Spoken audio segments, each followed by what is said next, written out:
Hey guys, Megan McIntosh here. Welcome to this video. Today I'm going to talk about brand strategy. I'm going to talk about you as a personal brand. If you're someone that is selling your services online, then you're a personal brand, right? You have to create a personal brand. So I'm going to talk about how do you create a personal brand and showcase yourself online, but also showcase your expertise, showcase your personality, but prove to people that you know what you're talking about.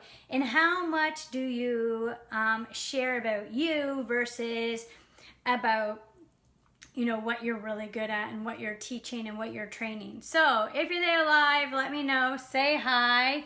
Definitely drop a 1 down below if you're watching the replay. Drop a 2 down below if you're watching, drop a 1 down below if you're watching live, if you're watching right now. Drop a 2 down below if you're watching the replay. Let me know where you're coming in from, what city, what town, what country. I am based just outside of Toronto, Canada. As you can see, my hair is still wet. I just got out of the shower. One of those days, I just felt like having a shower literally in the middle of the day because why not? And so there you are. And my hair dryer is broken. We have 2 hair dryers and both of them broken. Well, one of them actually kind of works, but every time it works, it smells like it's smoking. So I'm afraid to use it. I was going to air dry my hair outside, but it's a little bit chilly, so it wasn't really working. So there you go. So that's what's going on. So hey, say hi. Hi, Caroline. Nice to see you. And I think one of the things that people start realizing when they jump online and they start coaching people or they start doing consulting services, or whether you're in the health and wellness field or if you're a healer, you realize, okay, I want to promote myself. And how much of myself do I put out there? And then how do I, encompass my brand with the content I'm putting out?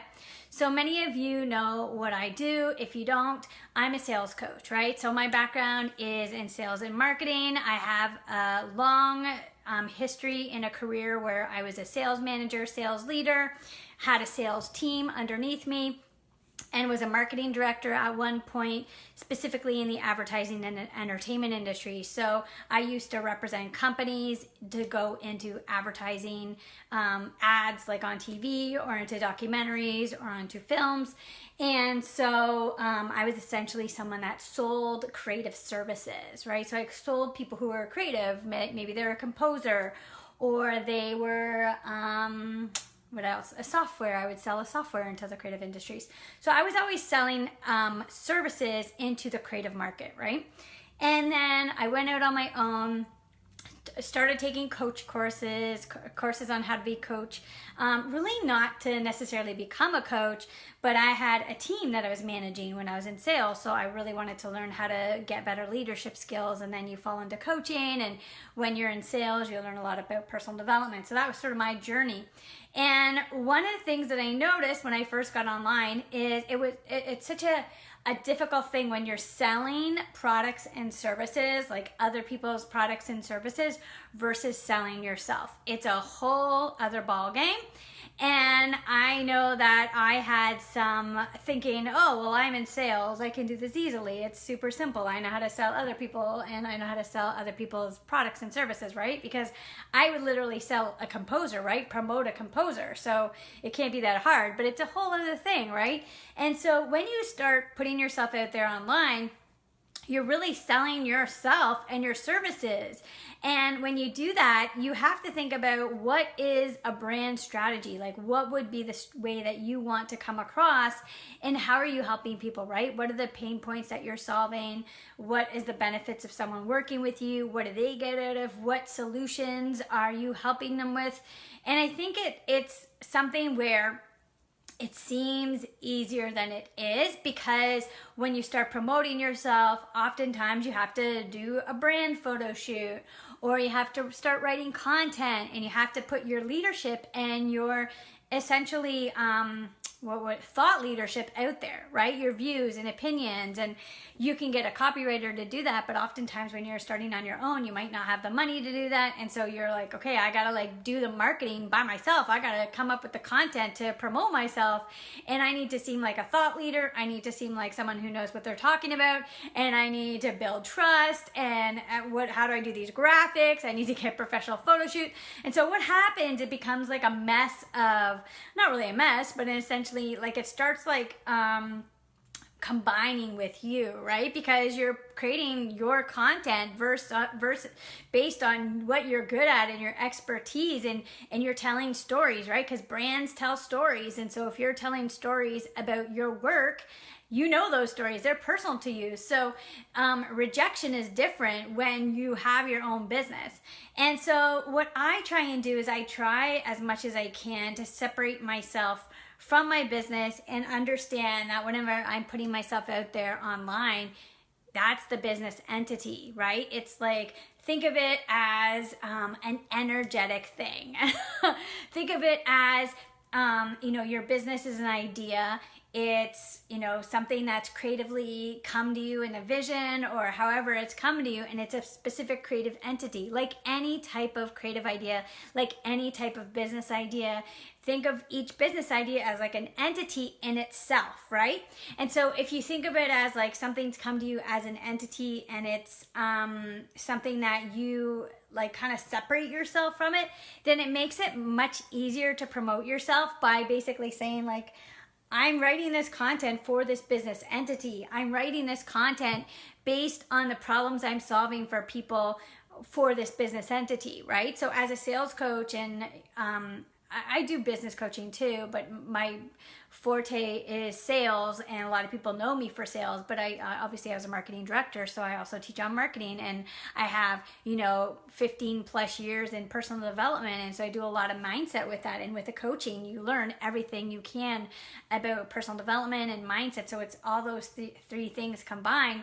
But oftentimes it's helpful to niche, because people can be that's why I'm going to her for, right? I'm going to her because she knows business. And oftentimes when you first come online, it's hard to like niche, because you're so many different things, right? I also have a background in yoga teaching, which I did for a long time. I have nutrition background. Let me think what else. There's so many different things.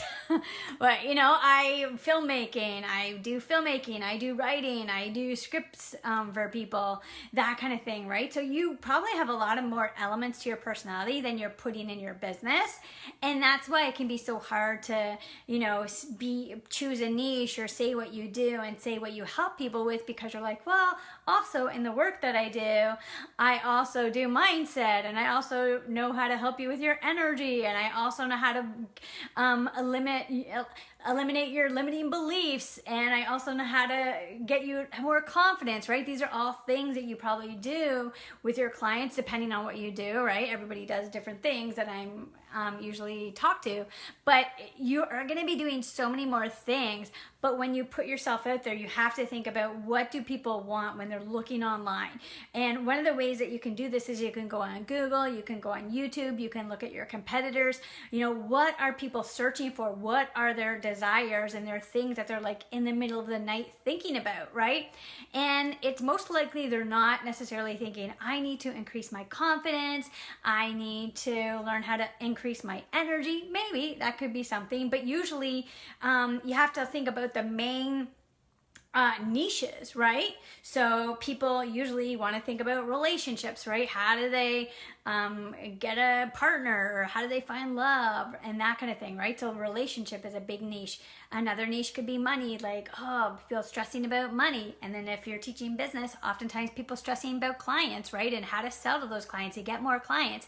There could be also a niche on, did I say health and wellness? That could be another one, right? Where you want to lose weight, or you want to feel better. And so what I like to teach my clients is like, think of the bigger niche that you want to play in, and then from there hone in on what are you really good at in that niche, and promote yourself that way, and then you can go broad later, right? And so that's why I chose to promote myself as a sales coach, because even though I do all these other things, if I had people feeling like I really need to get more clients, I really need to know how to sell, I don't, I'm coming into a brand new business, I'm going online, or I already have clients. A lot of people that I've coached usually have clients or have a business set up and they're further along in the journey, and I might have to coach their actual sales team, or I might have to coach them on how to get more clients or think more, think in a different way about getting clients, right? Thinking about how to get more clients or how to systemize getting clients, right? And so if you can think about what am I good at and how can I express that online and what are the pain points that people have or what are they asking for, then you can write your content and you can talk about your content in that way, right? I could come on here and talk about all the different things that I've done, like my yoga teaching and my spirituality and all that fun stuff. But if you're looking to get clients, you're like, okay, that's great, but how is that going to help me get clients, right? I just want to learn how to get clients. So you're not like probably in the middle of the night thinking about how do I, help myself spiritually to get clients. When a lot of times the coaching that I do, a lot of it is holistic, right? And I know people say what one area of your life can affect other areas of your life, but if you do think about it, your energy really is key. And that's one of the first things that I learned when I was a sales rep, like way in the beginning of my sales career, is if I came to work trying to sell to someone, especially on the phone, and my energy was low or I was tired, I wasn't into it, I wouldn't have that energy of conviction to sell to that person. And I think that is the one thing that I always like to remind people in terms of selling is your certainty and your conviction and your belief in you and your services and what you do. It doesn't matter what you say. It doesn't matter the script. It's your belief and your conviction in your offer, in who you are, in what you do. When that conviction is felt, that is when you're going to sell.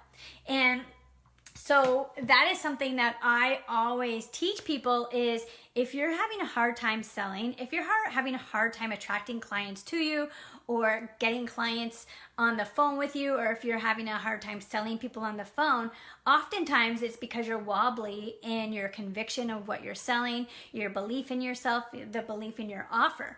And sometimes it's just like doing a few tweaks in that where you feel so lit up and excited about what you're teaching other people, that is going to make them want to buy from you. And I think that it's, that is a little bit of confidence, right? That's work in confidence. That's work in really refining what you're teaching, refining what you're good at.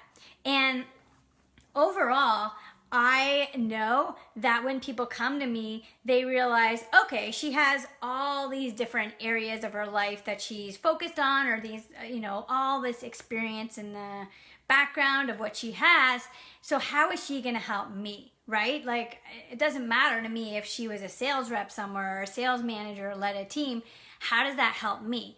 And so when you're putting your content out there, one of the things that I like to tell people is like, you have to put yourself in your potential client's shoes and think about what are they worried about? Why would they not buy from you? And what are they currently looking to do that they can't do yet, right? So let me give you an example. So for instance, if someone was afraid to buy from you because of maybe they've been burned in the past, right, by another coach or someone else that they've worked with, you have to be able to overcome those objections in your content, in your videos, and in your posts. And that can be with testimonials, or that could be with client proof, or that could be simply like, hey, I get it. I know I've been burned in the past. Or you can tell a story. I don't believe really in being burned by other coaches, to be honest. I'm someone that has taken a lot of courses, coached with people, and even if for some reason the result isn't what I thought it was going to be, I'm still, there's a reason why I signed up for that coach, right? There's a reason why I took that course.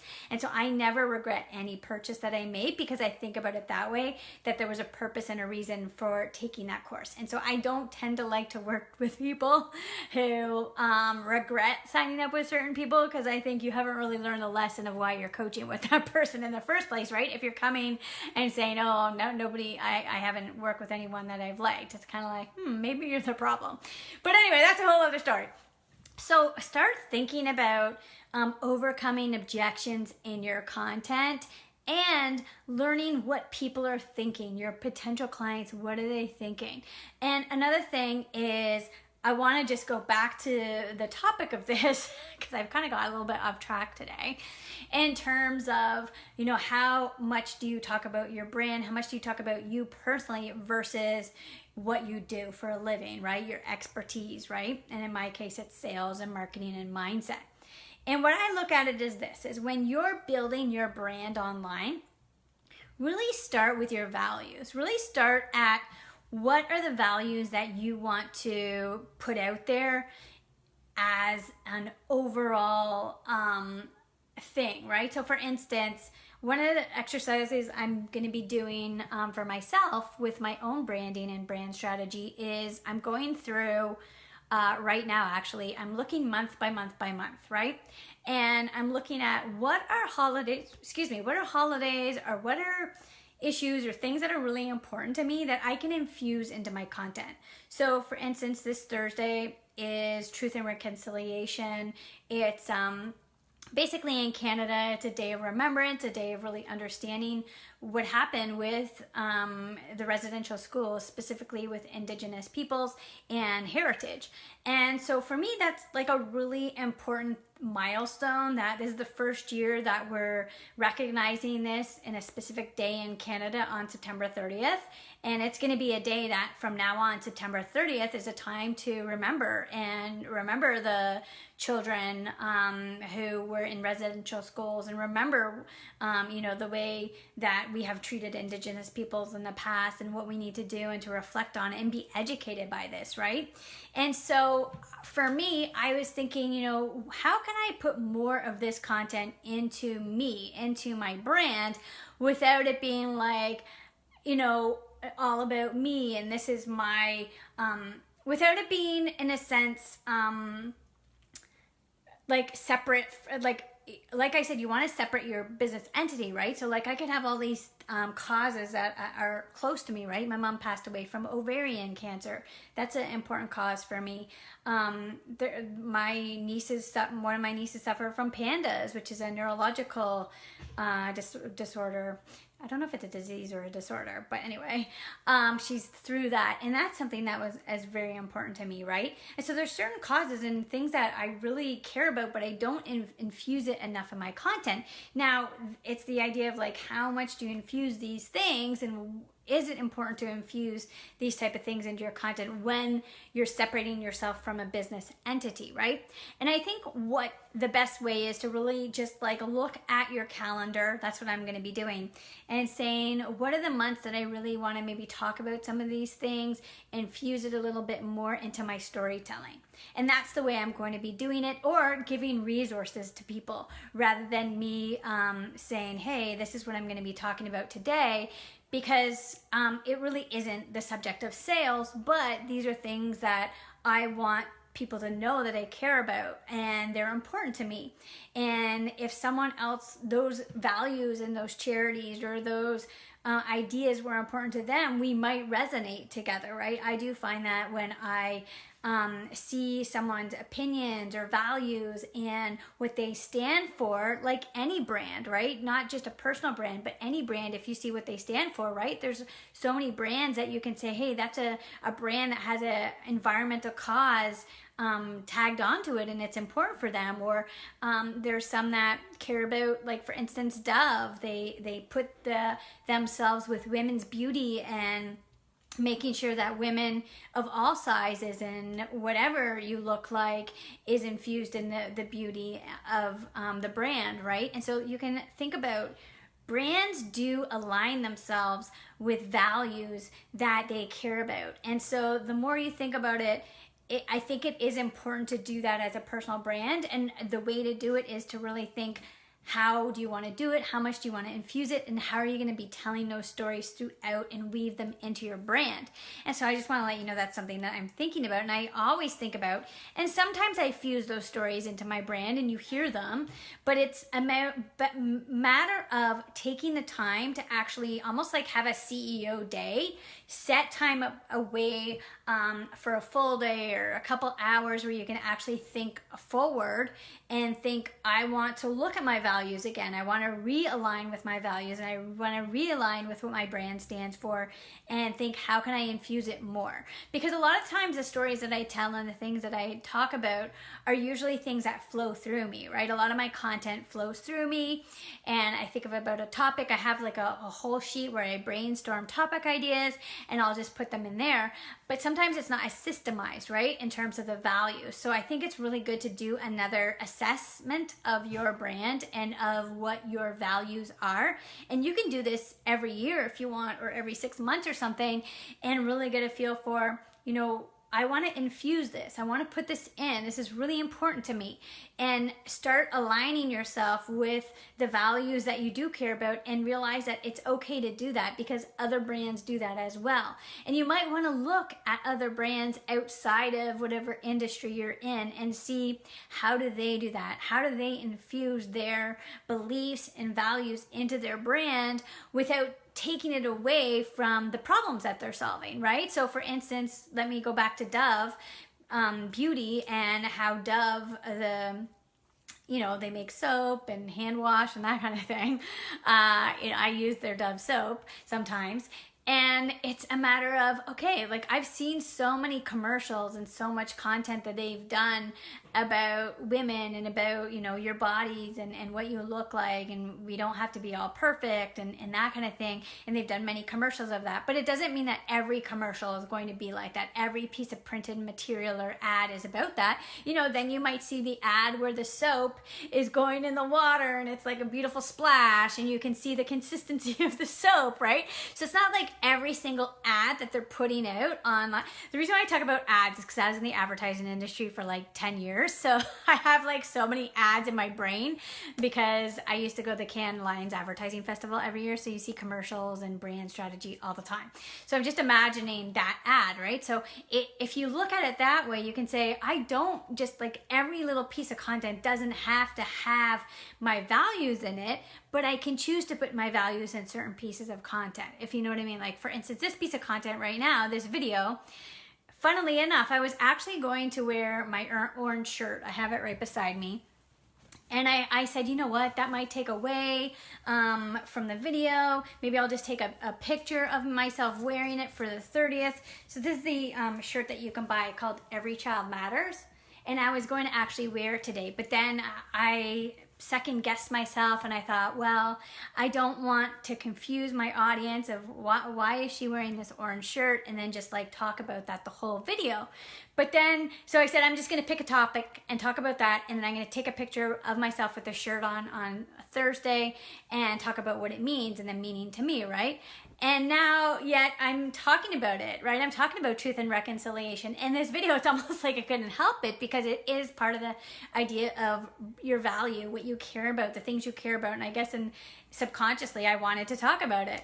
And so I think it's a unique thing, an interesting way to look at your personal brand, that you can infuse yourself in what you care about in your personal brand, but it doesn't have to be in every single post, every single video. But when you do feel called to share it, share it. And if you want, you can look at your calendar and choose when you're going to infuse those topics into your calendar, right? So you can literally look at the calendar and say, hey, this day is a day of women's empowerment, or remembering a specific thing that's important to you, and you can actually talk about that on that day. And you can literally like look at the calendar of the year and look at every month and say, what's something that I want to talk about today? Is this a really good day for me to talk about it, right? Maybe the month of September is a great month to talk about these issues or these specific things that are strong on my heart, right? You will notice that brands during a certain time of year will do a push towards their more charitable things and their more charitable causes than other times of year, right? And so you want to really think about, first of all, yes, as a brand, the main thing that you are trying to do is solve someone else's problem with your products and services, right? You're trying to solve a problem. And, yet you also want to be known for something and be chosen because you stand for something, right? Like the idea of the why behind the brand, the why and the purpose, it's not just usually when someone starts a company or starts a brand of some sort, they have some more desire besides just making money. It is the truth, right? It doesn't matter what brand you are. I do believe, I mean, I hope to believe this. I think it's true. I mean, I haven't talked to a ton of, I've never talked to the owner of Dove soap or anything. I think it's P&G, Procter & Gamble. But I'm sure that there was something that started, right? That idea started from something more than just I'm going to make money. Right? And they eventually, even if the idea started with making money, I needed to start making money to feed my family, there's still something there, right? Eventually when you start making enough money, it causes, you want to do more and you want to give back. It's just the way we are as humans, right? I think it's one of the essential needs, right? And desires as humans is to give back and to make a difference. It's not just let's make money all the time. There's no fulfillment in just making money, right?